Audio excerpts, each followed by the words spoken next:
अस्सलाम वालेकुम नाज़रीन, मैं हूं अरबाब चांडियो। एक कहानी, एक मुलाकात की कहानी काफ़ी दिनों से मेरे सीने में थी, तो मैंने सोचा कि अब वक्त आ गया है कि आपके सामने उस मुलाकात की कहानी बयान कर दूं। उस मुलाकात की कहानी के जो मरकज़ी किरदार हैं, उनमें एक था शहीद जुल्फ़िकार अली भुट्टो का बेटा मीर मुर्तज़ा भुट्टो, जो कि ख़ुद शहीद हो गया। हालांकि पाकिस्तान के कानून की किताबों में मीर मुर्तज़ा भुट्टो को इनकाउंटर में मारा गया, यानी पुलिस मुकाबले में मारा गया, यानी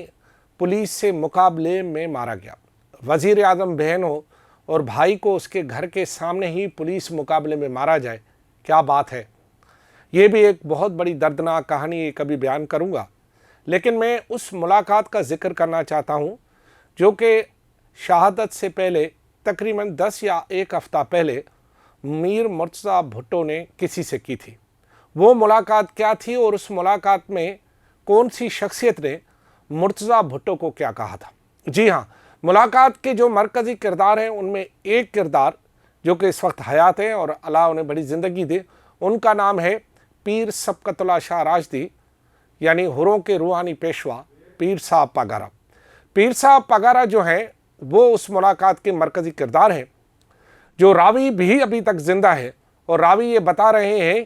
कि शहादत से तकरीबन 1 हफ़्ता या 10 दिन पहले मीर मुर्तज़ा भुट्टो मौजूदा पीर पागारा यानी हुरों के रूहानी पेशवा पीर सबकतुल्लाह शाह राशदी के पास आए और उन्होंने बताया कि मौजूदा सूरत हाल में उन्हें, जब उनकी बहन वज़ीर आज़म है, उसके बावजूद उन्हें मौजूदा सियासी सूरत हाल में माली तौर पर सख्त मुश्किलात का सामना है। बड़ी अजीब बात है कि भुट्टो फैमिली की एक बहन वज़ीर आज़म और भाई को माशी मुश्किलात का सामना हो। ये बात मैं इसीलिए कह रहा हूँ कि उसके कुछ मरकज़ी किरदार अभी भी ज़िंदा है। मैं नाम भी बताऊँगा, आप उनसे तस्दीक भी कर लीजिएगा, क्योंकि मीर साहब इस वक्त ज़िंदा नहीं है, लिहाजा उनसे अगर कोई बात मंसूब भी करूँगा तो उनके लिए मुझे सबूत चाहिए होंगे, और सबूत वो लोग हैं जिन्होंने मुलाकात की या जिनको मुलाकात का पता है या जिनके नाम मैं ले रहा हूँ। उस दौरान जो है पीर सबकतुल्लाह शाह राशदी से जब मीर मुर्तज़ा भुट्टो ने यह बयान किया कि मौजूदा सियासी सूरत हाल में उन्हें माशी तौर पर बड़ी मुश्किलात का सामना है और यकीनन किसी न किसी तरह जो है मीर मुर्तज़ा भुट्टो के मुखालफिन ने उन्हें माशी तौर पर तंग किया हुआ था। लिहाजा उस दौरान जो है मौजूदा पीर पगारा यानी हुरों के रूहानी पेशवा पीर सबकतुल्लाह शाह राशदी ने उन्हें यह मशवरा दिया था कि आप सियासत भली करें, लेकिन सियासत के साथ साथ ख़ुद को माली तौर पर मुस्तहकम करें, और जब आप उस दौरान माली तौर पर ख़ुद को मुस्तहकम समझें यानी तो फिर आप अपनी सियासत को मज़ीद जारी रखें। उस दौरान उनको ये जो सलाह दी गई मीर मुर्तज़ा भुट्टो साहब को जो है वो ये सलाह दी गई कि आप जो है अपनी ज़मीनों को संभालें और उनको जो है डेवलप करें, उन्हें जो है वो इस काबिल बनाएं कि वो आपकी मावनत हो माशी तौर पर और आपकी सियासत को भी वो जो है एक तरह से सपोर्ट हो जाए। उस दौरान जब मीर मुर्तज़ा भुट्टो ने कहा कि इस सूरत हाल का कैसे होगा कि वो अपनी ज़मीनों को फौरी तौर पर किस तरह डेवलप करें, इसके लिए भी उन्हें एक बहुत बड़ी रकम की ज़रूरत थी जो कि ज़मीनों को डेवलप किया जाए, क्योंकि ज़मीनें खुद ब खुद जो है वो डेवलप नहीं होती। तो फिर वहाँ पर एक तजवीज़ ये आई और बिल्कुल उस तजवीज़ करने वाले को भी बुला लिया गया। तो यहाँ पर यह तय हुआ कि जी इस तरह करते हैं कि बैंक से लोन लेते हैं और बैंक से लोन लेकर आपकी जो ज़मीन है उसे डेवलप करते हैं। फैसला ये हुआ कि वहीं पर जो है वो MCB के उमर बलूच साहब हैं, अभी हयात होंगे तो मेरी बात ये सुन रहे होंगे, उनसे रब्ता हुआ और उन्हें बुला लिया गया और उनसे कहा गया कि आप जो है वो एक लोन मंजूर करें मीर मुर्तज़ा भुट्टो के नाम पर, उनके ज़मीनों के नाम पर, ताकि उन्हें ये लोन मिल सके। और तकरीबन मेरे ख्याल में वो लोन 1 से 2 करोड़ या इससे भी ज़्यादा का अमाउंट था। अच्छा, ये बात तय हो गई कि ठीक है, मीर साहब अपने कागजात वगैरह ज़मीन के देंगे और उसके बाद जो है वो मीर साहब जो है अपनी सियासत के साथ साथ अपनी जो ज़मीनें हैं उन्हें भी डेवलप करेंगे और मीर मुर्तज़ा भुट्टो की जो लोन है वो अप्रूव या मंजूरी हो जाएगी वहाँ से, और मंजूरी के बाद जो है ये काम आगे बढ़ेगा। उस दौरान सियासत पर भी बात हुई, क्योंकि मैं आपको एक बात बताऊं कि मीर मुर्तज़ा भुट्टो और मौजूदा पीर पागारों के दरमियान एक दोस्ती का ताल्लुक़ भी था, अच्छे ताल्लुकात थे और एक दूसरे के غم میں اور سکھ میں دونوں جو ہے ایک دوسرے سے صلاح مشورہ بھی کرتے تھے. اسی لیے میر مرتضیٰ بھٹو نے بہتر سمجھا کہ وہ پیر صاحب پگارا سے جا کر صلاح مشورہ کرے. اس وقت جو ہروں کے روحانی پیشوا وہ شاہ مردان شاہ تھے. اور اس سے پہلے میں آپ کو بتا دوں وہ راوی بھی ابھی تک زندہ ہے کہ جو اس وقت آپ کو پتہ ہے مادر جمہوریت محترمہ نصرت بھٹو صاحبہ نے بھی، جو کہ خود اب حیات نہیں ہے، انہوں نے جو ہے اس وقت جو شاہ مردان شاہ جو کہ خود بھی حیات نہیں ہے ان سے جا کر ملاقات کی اور انہیں بتایا کہ موجودہ صورتحال میں میر مرتضیٰ بھٹو کو کن کن سیاسی اور معاشی طور پر صورتحال کا سامنا ہے. اسی دوران جو ہے انہوں نے یہ کہا تھا کہ میں اپنے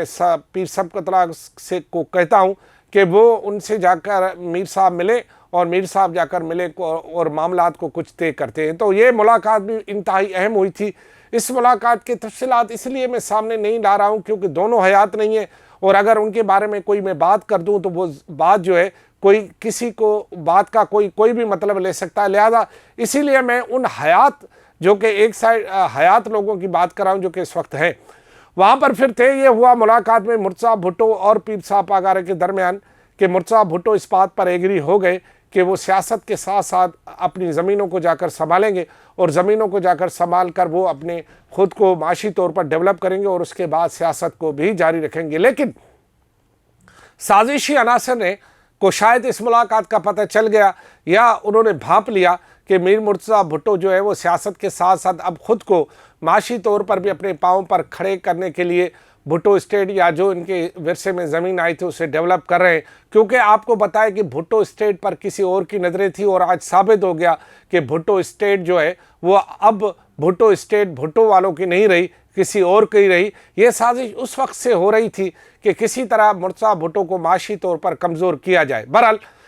تاریخ بڑی جو ہے وہ جو ہے تمام بڑوں کو ننگا کر دیتی ہے. تاریخ بڑی بے رحم ہے اور تاریخ ہی سب کچھ بتا دیتی ہے. تو تاریخ یہی ہے کہ میر مرتضیٰ بھٹو جو ہے وہ اپنے خود کو ڈیولپ کر رہے تھے، لیکن انہیں ڈیولپ کرنے سے پہلے ہی ایک جھوٹو مقابلے میں، ایک جعلی مقابلے میں ان کے در کے سامنے ہی انہیں جو ہے وہ شہید کر دیا گیا اور ان کے گارڈز کو بھی شہید کیا گیا، انہیں بھی شہید کیا گیا. اور پھر اس کے بعد جو ہے وہ جو صورتحال بنی وہ آپ کو پتہ ہے. پیر سبقت اللہ شاہ راجدی چاہتے تھے کہ میر مرتضیٰ بھٹو جو ہے اپنے پاؤں پر کھڑے ہو جائیں اور وہ ایک ایسے سیاستدان کے طور پر آئیں جو کہ معاشی طور پر مستحکم ہوں. لیکن جو لوگ ان کو پاؤں پر کھڑا دیکھنا ہی نہیں چاہتے تھے ان کو تو انہیں شہید کر دیا. اب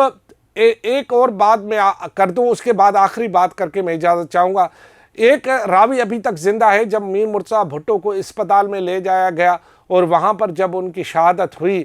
جو ہے مڈ ایسٹ ہاسپٹل میں، تو وہاں پر ایک وزیر اعلیٰ وہاں پر موجود تھے. وہاں پر محترمہ بے نظیر بھٹو نے ایک شخصیت کو دیکھ کر کہا کہ بس آپ کا کام ہو گیا نا، اب آپ بیٹھ کر کیا کر رہے ہیں. جی محترمہ بے نظیر بھٹو جو کہ ننگی پاؤں وہاں پہنچی تھی، انہوں نے اس شخصیت کو دیکھ کر کہا کہ بس آپ کا کام ہو گیا نا، اب آپ کیا کر رہے ہو. یہ میر مرتضیٰ بھٹو کی شہادت کے بعد وزیر اعظم پاکستان کے یہ الفاظ تھے اور وہ راوی ابھی تک زندہ ہے. ہو سکتا ہے وہ راوی ابھی اس طرح کی بات اعلان اعلان نہ کرے لیکن محفلوں میں وہ کر رہا ہے، اور ہو سکتا ہے کہ کبھی آ کر وہ ٹی وی پر بھی میرے ساتھ یہیں بیٹھ کر یہ بات کر لے یا یہاں پر سوشل میڈیا میں کر لے کہ وہ انہوں نے آخر میں کیا دیکھا اپنی گناہ گار آنکھوں سے. تو میں یہ چاہوں گا کہ اللہ انہیں بڑی زندگی دے، لیکن اپنی آنکھیں بند ہونے سے پہلے اپنے آنکھوں دیکھے اور کانوں سنے بات کا ضرور اظہار کر دی، اپنی ڈائری میں لکھ لیں کہ آخر میں میر مرتضیٰ بھٹو کی شہادت کے بعد محترمہ بے نظیر بھٹو نے اس کس شخصیت کو کہا تھا کہ بس آپ کا کام ہو گیا نا، اب کیا کر رہے ہیں آپ. تو یہ ہے. اور پھر میں آخر میں آپ کو ایک بات یوں بھی بتاؤں گا کہ بھٹو خاندان اور ہروں کے روحانی پیشوا یعنی پیر پگارا خاندان میں پھر رابطے بحال ہو گئے، اور یہ رابطے کہاں اور کیسے ہوئے ہیں یہ میں آپ کو آگے چل کے بتاؤں گا دوسرے ولاگ میں. وہ ملاقات اور رابطے بھی بڑے دلچسپ ہیں جس کا آپ کو انتظار ہوگا یقیناً. خدا حافظ.